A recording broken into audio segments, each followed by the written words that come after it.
शहीद जवान स्त्री निज भणजा नारे दुष्कर्म शिकार आणिले अभियोग। भी खबर आसुची उत्तर प्रदेश राजधानी लखनऊ रे जड़े शहीद जवान स्त्री निज भणजा दुष्कर्म शिकार होउतवार को अभियोग होइछि। एतिक नुहे दुष्कर्म समय वीडियो रेकर्डिंग करी दुष्कर्मकारी भणजा ब्लैकमेलिंग करी विपुल परिमाण टंका हड़प करुवा जना पड़ुछि। सूचना अनुजाई लखनऊर जानकपुर ठारे रोथुवा पीड़िता महिला स्वामी 2017 रे रिया चीनी रे शहीद हो जाइतिले। एहा परे शहीदीकर भणजा माई को देखाशुना करने को बाहाना प्रायतः घर को जीवा आसवा करुवा निकट से शहीद को स्त्री को दुष्कर्म करने सहित दुष्कर्म समय वीडियो प्रस्तुत करथिले।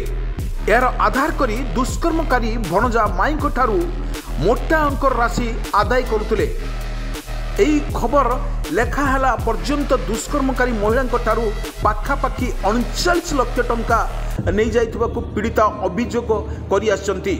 भणजा भणजा द्वारा एभली अत्याचार को आउ सही न पारी पीड़िता शेष में लखनऊर जानकीपुरम थाना रे मामला रुजु करिसंती।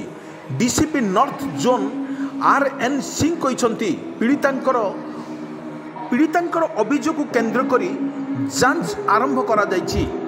किंतु रिपोर्ट मुताबिक स्वामी मृत्यु पर शहीद महिला स्त्री को 50 लाख टंका अर्थराशि सहायता करा जायतिला। शहीद स्त्री भणजा यही टंका को 39 लाख टंका समेत महिला ठारू 3 लाख टंकार अलंकार हड़प करने अभियोग आनिछंती माई। एभली घटना लखनऊ ठारे बेस चर्चार केन्द्रबिंदु साजिछि एवं यही जो वीडियो एबे सोशल मीडिया बेस भाइराल होउछि।